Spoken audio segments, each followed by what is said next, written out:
Capítulo 6. João Evangelista em Roma. O vidente de Patmos paira nos céus de Roma, contempla o palco da história dos primeiros cristãos, ali sacrificados pela causa do Evangelho. Sente o pulsar dos pensamentos da massa, no vai e vem apressado das ruas, com as criaturas envoltas em inúmeros problemas, a turvar-lhes as ideias. Roma estava, de certa maneira, agitada, pois 5 anos antes o Papa, em concílio da França, havia dado o grito de guerra contra os muçulmanos, que certamente haveriam de responder na mesma tonalidade: violência, violência. O grande discípulo do Cristo, em espírito, visita todos os bairros da metrópole, desce mais um pouco e pisa no chão, qual os encarnados andando nas ruas, respirando a pesada atmosfera da cidade eterna. Mas parecia ser o sol visitando a terra em dia brumoso, mal refletindo seus lindos raios dourados. Entra no Senado de Roma, sente todos os ideais dos homens da lei, escuta a fala de alguns, incluindo em seus inflamados discursos a mais jovem de todas as guerras fabricada pela cúpula clerical, as Cruzadas. Nelas estava sua maior missão, a de abrandar o fogo que começara a devastar o mundo. Sai do Senado e mistura-se ao povo, dele registrando as opiniões acerca da política, da religião oficial, da vida e dos prazeres. Avança mais um pouco e, no momento, se encontra na casa de São Pedro, onde vê o Papa dormindo em acolchoados riquíssimos, cortinas de fina seda e franjas de um brocado encantador davam entrada ao ar puro que penetrava por 4 grandes janelas. Guardas, tilintando armas de lado a lado, guardavam o príncipe da igreja no seu profundo sono, enquanto outros espirituais impediam entradas estranhas aos interesses da casa do pescador. João olha para o sumo pontífice, que dorme tranquilamente, e nota uma sombra inquieta plasmando algumas imagens, para que ele, quando acordasse, as tivesse como seus próprios pensamentos, inspirados na justiça e na honra do seu grande império cristão. Cardeais, no corpo de assessoria espiritual, andavam de um lado para o outro, folheando algumas páginas e se esforçando para decorá-las, sem perceberem o que se passava com o sumo pontífice no mundo dos espíritos. João aproxima-se serenamente do sacerdote maior, imprime em sua mente desequilibrada uma porção de fluidos espirituais, notando que a armadilha não era tão fácil de ser desarmada. Fluidos sutis eram manejados por entidades das trevas fora da nave do leito do príncipe da igreja e alimentados por vias de difícil visão. A telepatia era perfeita, permitindo aos ângulos do cérebro do patriarca ajustarem-se aos pensamentos como se esses fossem seus. Entretanto, João, pela percepção altamente evoluída, não deixara escapar nada, e os vigilantes da casa de São Pedro não perceberam a sua presença. Por estar ele em outra faixa vibratória, somente ficaria visível se isto lhe aprovesse, e bastaria sua forte vontade para ser visto por todos os ali postados de vigia. Porém, assim não lhe convinha. Dá umas voltas em torno do leito luxuoso, toca com as pontas dos dedos na região craniana de Urbano II e percebe que as entidades das sombras se escondem num velho castelo às margens do Golfo de Taranto, e dali, como magos negros do plano invisível, emitem forças negativas com requintado preparo para a mente do representante do Cristo, que ateara fogo no mundo através das cruzadas nefastas, deseja estar presente no Castelo Negro. e para lá se transporta imediatamente. Era uma grande mansão que sofrera avarias no seu aprumo elegante, construída por patrício romano na época das conquistas, e que desaparecera em alto mar com toda a família em consequência de forte tempestade, ficando seus bens abandonados. Assim, o castelo serviu adredemente para acolher uma falange de espíritos deslocados do mundo terreno por perseguição dos mandatários da igreja, e que ali se reuniam para tratar de devidas vinganças. Já tinham provocado muitos dissabores, inclusive entre muitos dos familiares do tirano das cruzadas. Todos os dias a operação vingança era renovada.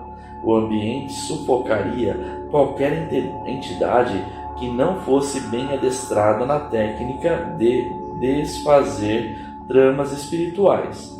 João desce suavemente ao chão do antigo castelo e nota que 16 entidades ali reunidas cruzavam os pensamentos de um para o outro e, depois de fortalecidos, despejavam energias na mente de um velho técnico na arte de influenciar pessoas, o qual temperava a corrente mental com ideias próprias de suas maldades, já bem estruturadas, e as emitia em direção ao Papa, usando da sua própria vidência.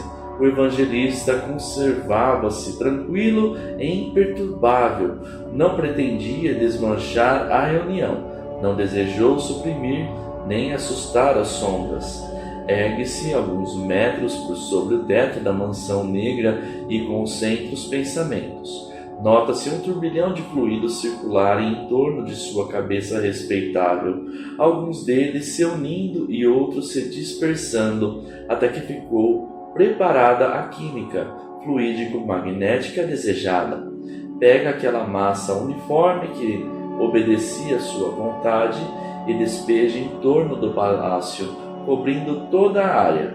Sobra uma gota que deslizava, irrequieta, no espaço.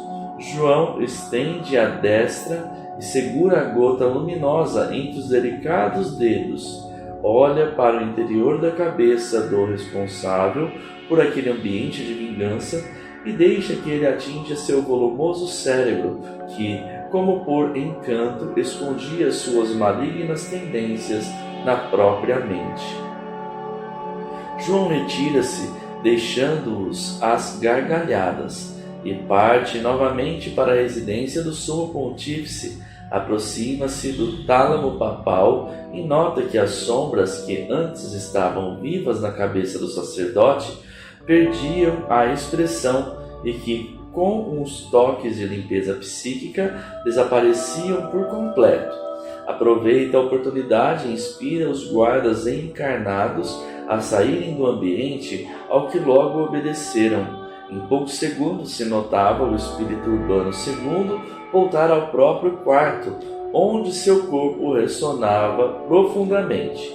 Ele vivia suas ideias, como se estivesse no paraíso, mas não via os anjos. Onde estaria o Cristo? Maria, mãe de Jesus, e os profetas? E onde seria o trono de Deus? Cansado, estica-se em uma banqueta rente à cama em que o fardo físico descansava. Daí a pouco observa uma estrela em formação na penumbra do quarto, assusta-se e cai de joelhos, rezando sem cessar, esforçando-se para voltar ao corpo, sem o conseguir. A estrela, em estado crescente, avoluma-se, tomando forma de homem todo inundado de luz. O Papa, tomando João por Cristo, beija o tapete chorando e pede sua proteção. Sente que está na graça de Deus pela presença do Cristo no lar de Pedro. Quer beijar pelo menos as orlas das vestes celestiais. Todavia, o apóstolo do amor não consente, dizendo mansamente: levanta-te, também eu sou da terra e vim ao teu encontro para que possas estender um pouco de paz à grande área de guerra que já lançaste. Não sou Jesus, mas enviado por ele. João Evangelista pairava ainda no ar e o pontífice guerreiro recostou-se na banqueta de cedro do Líbano para ouvir a mensagem do mundo maior, através da personificação do amor na terra. Urbano, em espírito, chorando sem parar, enquanto o corpo estremecia nas luxuosas mantas de pelos de camelo, trava com João o seguinte diálogo: Mestre, vieste confirmar que sou teu discípulo pelo que tenho feito em defesa do patrimônio da igreja? Viemos verificar se ainda lhe resta no coração algum amor pela humanidade. Será que apareceste nessa memorável noite para entregar ao teu único representante na terra os poderes indispensáveis para a tomada de Jerusalém, onde tudo nos pertence por herança dos teus valores? Viemos para que os encarregados da boa nova do reino se compadeçam dos sofredores, vistam os nus e deem pão aos famintos. Se praticares os preceitos do Evangelho, terás muito mais do que Jerusalém, porque as virtudes concentradas no coração valem mais que o mundo inteiro. Urbano II não sabia como portar-se diante do emissário de Jesus, estando sua mente completamente desequilibrada e o raciocínio parecendo que nunca funcionara. Seus atos eram como uma máquina a seguir enfumaçados estatutos, velhas leis e ideias dos altos representantes da igreja, que a razão recusaria. Com algum esforço, levantou-se diante de João Evangelista, limpou a velha garganta, acostumada a reproduzir as ameaças das sombras, prosseguindo: Digníssimo Senhor, perdoa-me se ofendo com o que proponho, mas bem sabes que Satanás está solto no mundo com todo o seu rebanho de trevas, bem como não ignoras dos destroços feitos por eles mesmos no seio da Igreja de Deus, que nos foi entregue para o devido zelo. E, se ele abriu luta conosco, temos de defender, não a nós, mas a casa do Senhor, que, parece-nos, está sendo invadida por malfeitores. Se não estivermos enganados, o diabo, sob a chefia de Maomé, atua através dos turcos, pela força de sua religião. A sutileza deles é tão grande que intentam derrubar a nossa Santa Madre Igreja, através do túmulo do Senhor em Jerusalém. É preciso então ainda que, contra a nossa vontade, que desembainhemos a nossa santa espada e liquidemos o inimigo, porque violência só se combate com violência. Que achas do que falo? Meio aturdido, torna a sentar-se preguiçosamente na suntuosa banqueta. O vidente de Patmos, diante do sumo pontífice, com a serenidade que lhe era peculiar, fala brandamente, mesclando energia no seu verbo encantador. Urbano, meu filho, não pretendemos fazer da casa de oração que Jesus inspira um quartel. Não pretendemos transformar os fiéis que alimentam as vidas com esperança e fé em milicianos que usam da espada para matar.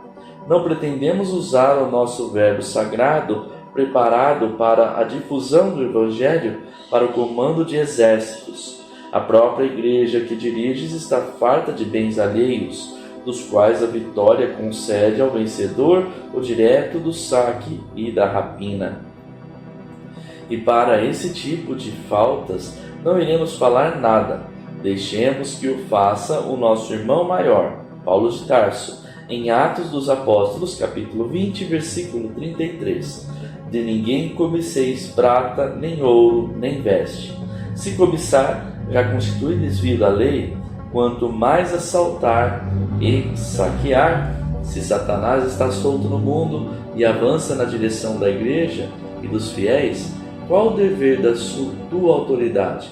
Será copiar o que eles fazem em plena inconsciência da vida?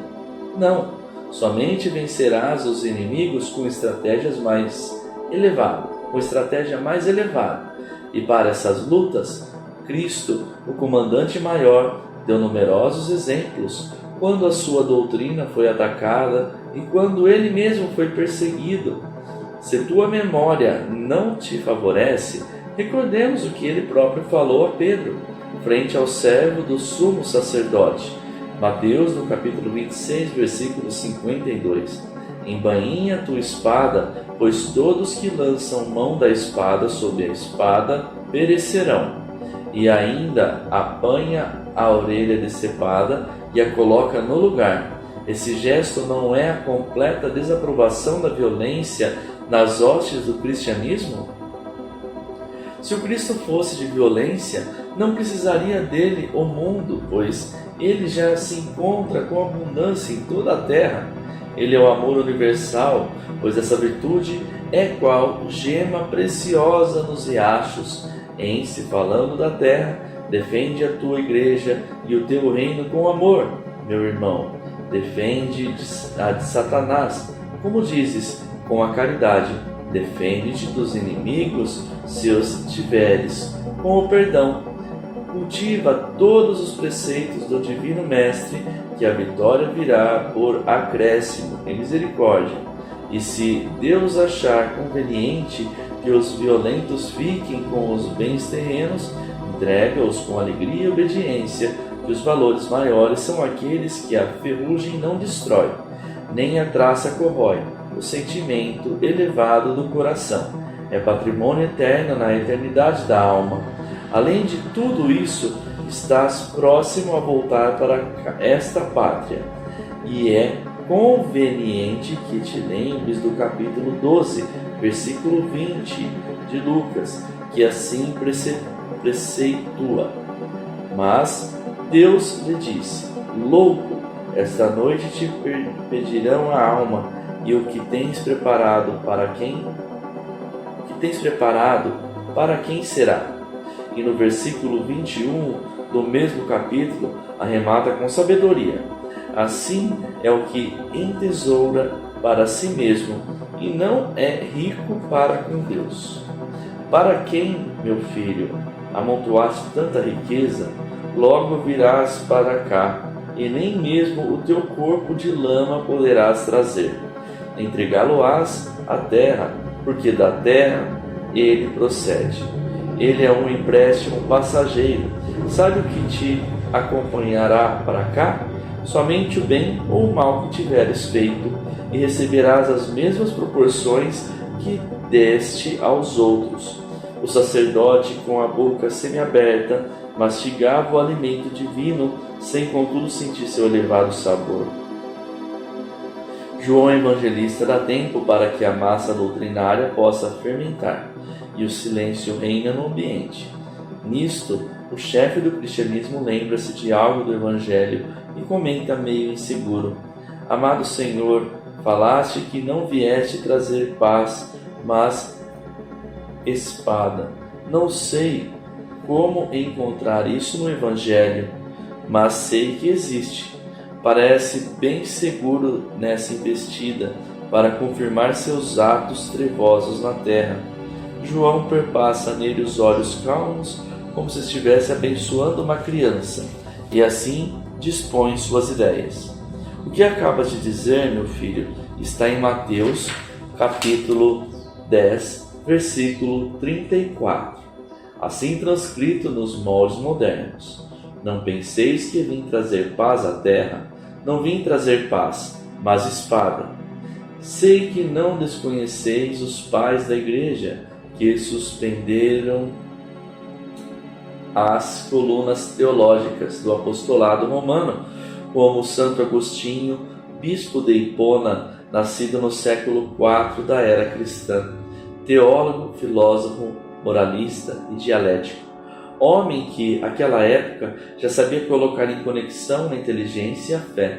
Ele repetiu muitas vezes qual era a espada que Jesus veio trazer para a luta no mundo, chegando ao ponto de ser colocado à margem dos valores reais da igreja. E desconheces isso?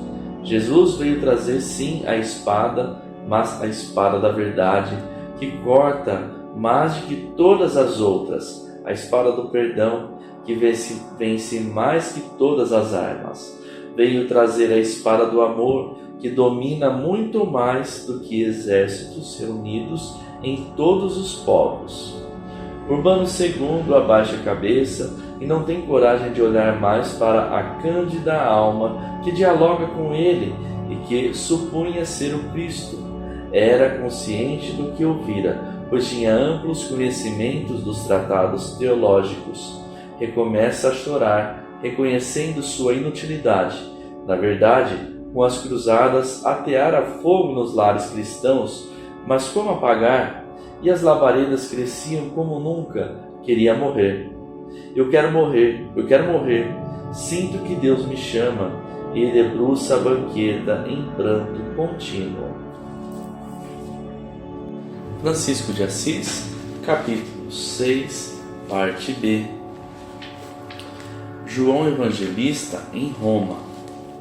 O mestre de Éfeso articula docemente: Urbano, Deus te chama, na verdade, porém te chama para viver, te chama para que faças alguma coisa que possa aliviar os sofrimentos humanos, a fome, a peste, a nudez, os infortúnios ocultos que devastam grande parte dos bairros de Roma.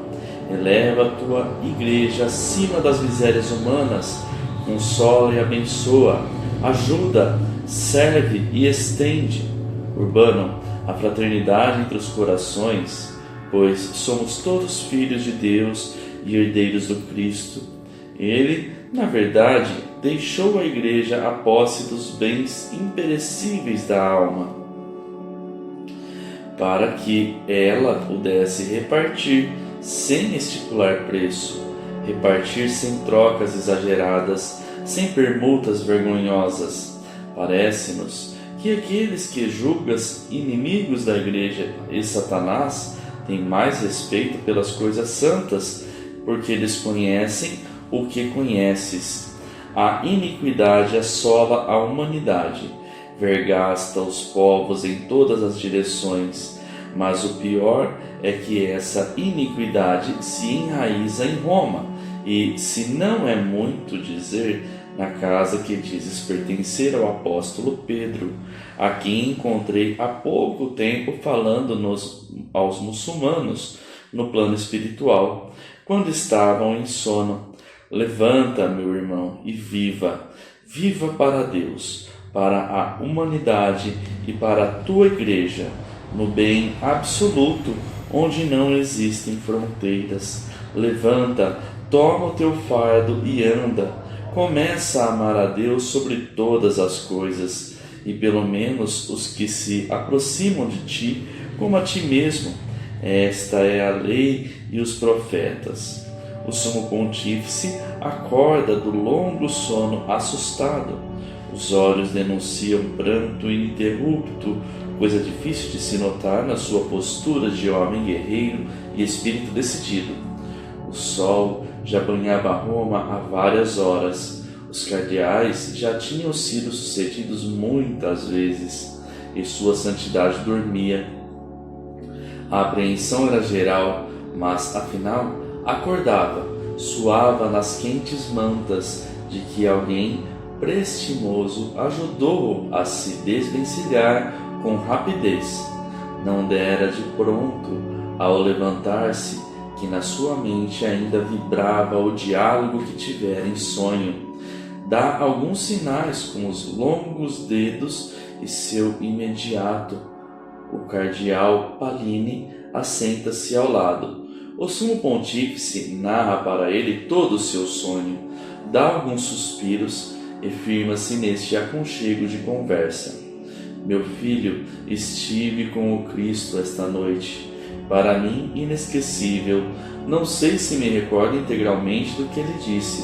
No entanto, sinto por dentro a sua vontade. E descreveu mais ou menos a personagem de seu sonho. O velho sacerdote não conteve as lágrimas, nem as palavras que escapuliram dos seus lábios. Como é belo o nosso mestre! Daí a semanas, 3 conselheiros mais virtuosos e inteligentes que a oposição da igreja escolhera no auge da Idade Média se reuniram com o Papa para analisarem o sonho e dele tirarem o proveito indispensável, desde que não fosse em detrimento das conveniências urgentes da Igreja Católica Apostólica Romana. Urbano II já não era o mesmo. Aquela energia característica de sacerdote e soldado desaparecera depois do encontro com o mensageiro, o mestre dos mestres. Queria modificar alguns aspectos da conduta da Igreja e assinalava grande interesse num novo concílio para que pudesse narrar essas verdades no seio do comando católico. Estava faminto de leituras que lhe assegurassem os dons dos sonhos, de comunicação com as almas que já tivessem partido para o mundo espiritual. Não tinha experiência desta verdade, contudo, sentia por dentro que ela era uma realidade. Seria seu maior prazer conversar com antigos sacerdotes iniciados nesses fatos. Os conselheiros desconfiavam da sanidade mental do sumo pontífice. Vários foram os diagnósticos de especialistas franceses e italianos da maior confiança, e começou o arroxo psicológico do meio dos sacerdotes mais abalizados de Roma e da França. Como se sabe, os maiores inimigos são os que surgem dentro de casa, e destes havia em abundância para Urbano II. No seu leito de morte, os mais apressados anunciaram que as últimas palavras do Papa foram: haveremos de ter a vitória. Na verdade, o que ele dissera era a vitória com Cristo, suprimindo as espadas, fincando as suas pontas no solo, para que pudessem simbolizar a cruz na luta pela vitória do amor. E Pascoal II toma as rédeas do poder papal. O discípulo amado de Jesus sentira o efeito da sua conversa com o primeiro magistrado da Igreja. Sabia que iriam continuar os desatinos no clero romano e que as cruzadas já haviam partido em direção ao Oriente, atingindo as raízes da árvore do escândalo. A sua ação nefasta seria amenizada com aquela simples mensagem endereçada ao homem responsável pelo destino da comunidade cristã, pois falara na hora certa e com a pessoa exata. Mesmo que outro sumo pontífice assumisse, como ocorreu, a direção da Igreja, o trabalho de sustar as piores medidas já estava feito. Foram aliviadas, por misericórdia, as investidas de ordem impúdica. Os planos anteriores eram bem piores do que os que foram executados. João Evangelista desce em Assis, anda nas suas desajeitadas ruas, analisa as almas dos dois planos que transitam sem se perceberem umas às outras. Ali deveria nascer, bastando-lhe escolher o lugar e a família, mas para isso tinha tempo. E as qualidades que possuía eram suficientes para localizar um ambiente doméstico para sua breve reencarnação. Além disso, poderia chamar em seu auxílio o diretor espiritual de Assis, com todos os seus assistentes, e até mesmo o dirigente espiritual de Roma, pois estava bem acima dessas entidades que dirigiam cidades e mesmo países. Por enquanto, conservava-se anônimo para não perder o que mais gostava, a simplicidade junto aos seres e às coisas. Muitas foram as ocasiões em que apagara a sua verdadeira luz, para não servir de motivo de muitas atenções. Escondera-se inúmeras vezes em dimensão diferente, para não ser visto por entidades que com certeza viriam falar-lhe com reverências, querendo prestar-lhe serviço. Queria que a humanidade lhe emprestasse sua capa, até o ponto em que não se tornasse inconveniente. Gostava, e o seu prazer era imenso, de aproveitar essas coisas até ao ponto que não se tornassem coniventes com velhos hábitos e vícios, a fim de não serem incentivados, e para isso tinha o máximo cuidado. o velho discípulo do Cristo estava na terra para vestir novamente o fardo da carne e servir à humanidade. Assis lhe emprestaria um panorama agradável. Era uma província de Perúcia, a região da Úmbria, onde o comércio era sobremodo avolumado, atraindo a atenção dos grandes comerciantes do país. Não era de se assombrar se os turistas encontrassem ali objetos procedentes da Grécia, da Pérsia, da Fenícia, do Egito, bem como amuletos de todas as procedências, decorações da Síria, tecidos da Ásia Menor e bebidas de variadas origens. Era ali onde se encontrava abastado comerciante com a sua jovem família. Em luxuosa mansão, o berço em que deveria nascer uma estrela deslocada da grande constelação cristã no país da luz, que receberia o nome de Francisco. Pedro Bernardone, alto comerciante de Assis, não saberia que um astro, por misericórdia de Deus, viria habitar em seu lar, talvez lhe trazendo aparentes contrariedades, pois a sua missão diferia completamente da de um comerciante, cujo raciocínio era somente a barganha das coisas materiais. Para que essas se multiplicassem, seu futuro filho traria outra missão frente ao mundo conturbado e materialista, condenado e suspeito. Pedro não poderia supor que do seu amor e o da sua linda esposa surgiria outra vida, um ser humano muito semelhante a um personagem da história universal que ele tanto reprovara quando lera a sua vida. Esse personagem, luz que iluminou a Ásia, era o príncipe Siddhartha, conhecido no mundo inteiro como Buda. O rico comerciante, logo de pronto, não sentiria afinidade pelo Gautama, por ter ele abandonado tudo o que possuía em procura da verdade. Achava ele que essa verdade, fosse qual fosse, seria encontrada com mais facilidade usando o ouro.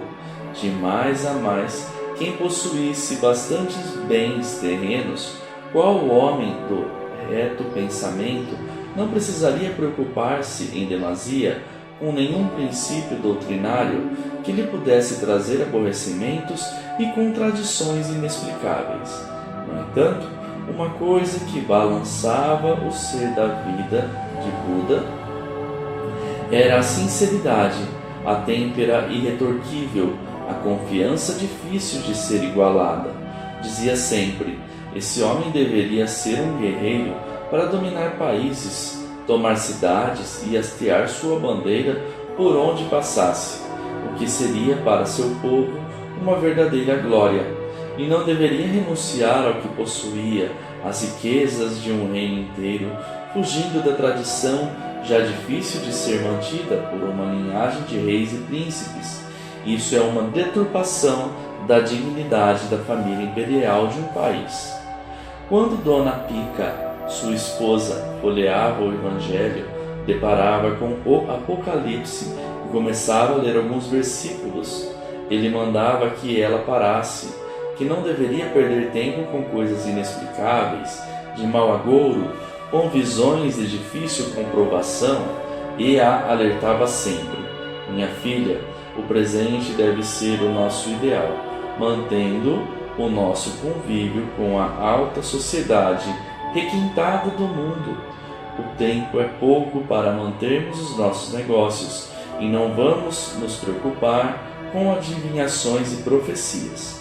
Deixemos isso para os sacerdotes que gostam de ilusões, e é bom que se proponham a isso, deixando-nos mais livres na natureza para nos propormos viver, cada qual no seu lugar de ação. A vida é muito mais alegre com vinhos caros, com roupas de alta qualidade e com mansões que não se igualam facilmente. Não achas? A jovem senhora guardava tristonha o livro que ganhara de seu padrinho, um velho sacerdote de Perúcia. E Pedro, agitado e alegre, punha toda a atenção em seu comércio, sem deixar de vigiar todas as transações que seus empregados de confiança mantinham com firmas estrangeiras. O seu nome já saltara as fronteiras, e a sua fama ganhara a confiança dos mais luxuosos palácios, que vinham em procura de coisas sempre novas, e o dinheiro entrava para a sua já gorda bolsa, como a água dos rios em procura do mar. O tempo passa e alguém se prepara para ingressar na família de Pedro Bernardone, em nome de Jesus Cristo. Quase toda a Eurásia se encontrava conturbada no princípio do século XII. As cruzadas não davam tréguas, dos reis aos príncipes, dos monarcas aos imperadores, das crianças às mulheres, dos homens do campo aos das cidades, dos fiéis aos sacerdotes e mesmo ao Papa, para se aquilatar a grande catástrofe. Eram esperados, na primeira convocação dos cruzados, 1 milhão de fiéis de todas as classes e de todas as origens.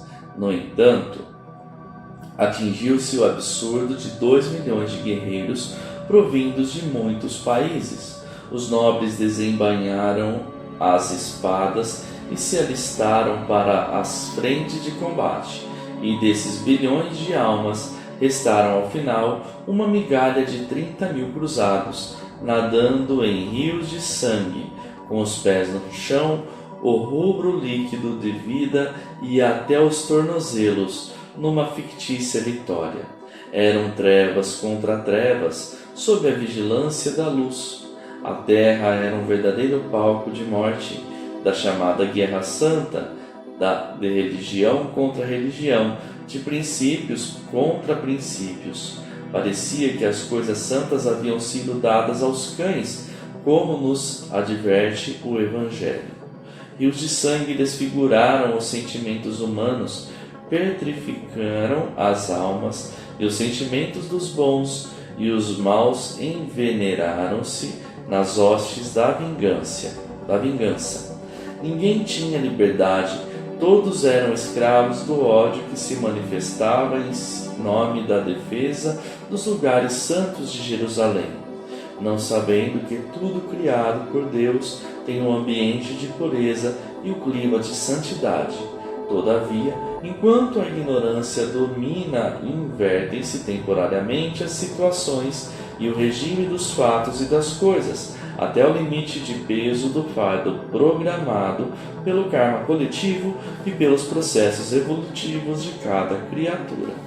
A palavra basta é sempre dita pela inteligência suprema, nos moldes que achar mais convenientes, e para tanto, em vez em quando, descem grandes almas ao mundo, com sérios compromissos de aliviar os sofrimentos da coletividade. E eis que chegou esse momento naquela fase da história dos homens. No alto escalão espiritual, em Roma, ocorre uma reunião presidida por um ser de singular beleza e de equidade deslumbrante, se assim podemos dizer, um anjo que passaremos a chamar de Ceoline. Para o conclave espiritual foram convocados espíritos de alta responsabilidade da França, Inglaterra, Alemanha, Espanha, Portugal e algumas personalidades do Oriente, como todos os diretores espirituais das cidades desses países. Eis que ali estavam concentrados os valores de cada região, para conhecerem por fontes verdadeiras o que estaria acontecendo na atmosfera da Terra, prestes a se realizar em favor de todos os homens. O Evangelho de Jesus seria aberto, lido e vivido por almas dignificadas no amor. Também estava presente, por fortes ligações com o reino romano, a Grécia, na figura de Apolônio de Tiana, espírito de esplendor indescritível, de inteligência ampla e sublimada lucidez. Ouvia-se suave música no amplo salão espiritual. As emoções se intercalavam como se fossem uma só vibração, uma só dimensão de vida em comparação com a Terra. Parecia que aqueles seres ignoravam o que se passava no mundo, porém, eles eram mais conscientes do que os próprios homens da Terra. Ali se reuniram para tomar as providências correspondentes ao amparo dos 201 das 200 de astros que iriam girar em torno de uma estrela em favor dos homens, pela paz e pelo amor. Depois de sentida a prece, Celine tomou a palavra. Que Deus e Jesus nos abençoem em nossas lutas. Meus companheiros, hoje a minha emoção é maior e creio que de todos nós, por estar presente neste conclave, o nosso muito querido Apolônio de Tiana, figura respeitável em todos os bastidores espirituais da Terra, espírito de ajuda espontânea, de dignidade incomparável, que sempre foge dos postos de comando, mas que coopera como se estivesse nele. E se alguém dentre vocês não o conhece, que se levante, porque o prazer vai ser grande em apresentá-lo com todo respeito e gratidão. Centenas de espíritos levantaram-se ansiosos por conhecer o tão bem falado Apolônio de Tiana, que ali estava em nome da Grécia, por amor aos que sofrem, como grego, mas, acima de tudo, como cidadão do universo. Não queria a reverência, mas achou digno levantar-se para ser conhecido por todos, ficando assim mais singelamente posicionado no seio dos trabalhadores do bem. A explosão de palmas não se fez esperar. Mãos espirituais estalavam parecendo fogo fátuo ou relâmpagos coloridos, momento em que todos os olhares o buscaram admirados e agradecidos pela misericórdia de Deus. Apolônio, movido pela correspondência do amor, no afeto dos companheiros, sentiu amor por todos, e neste sentimento sua luz invadiu o recinto, como se uma estrela de primeira grandeza fosse trazida para dentro do templo. Quando viu que ofuscava a todos, apagou-se, pedindo desculpas amáveis.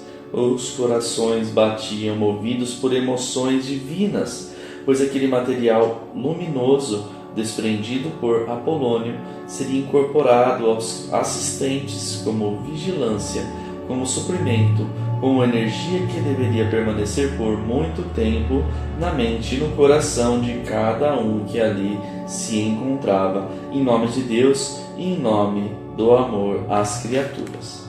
Continuou Celine: meus filhos, é com grande prazer que anuncio a descida à terra de 201 espíritos em missão especial, sendo o coordenador dessa expedição o venerável João Evangelista, e para nossa maior alegria, ele vai renascer aqui na Itália, na região central deste país, em Assis. Esse silêncio, o diretor espiritual de Assis quis levantar-se e gritar de alegria. No entanto, alguém impediu a manifestação de suas emoções, acalmando-o. Celine anunciou os pontos estratégicos de todos os missionários, as tarefas que iriam desempenhar no cenário do mundo, as finalidades e os frutos que aquelas vidas iriam produzir.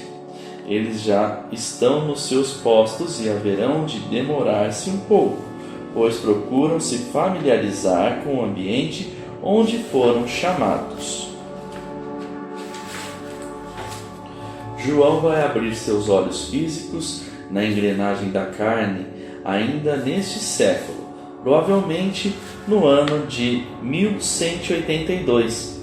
Uma coisa lhes quero pedir, que amparem o quanto puderem essas almas conscientes dos seus deveres, Em muitos casos, nós outros não suportaríamos os duros testemunhos a que se irão entregar para a expansão da luz de nosso Senhor Jesus Cristo.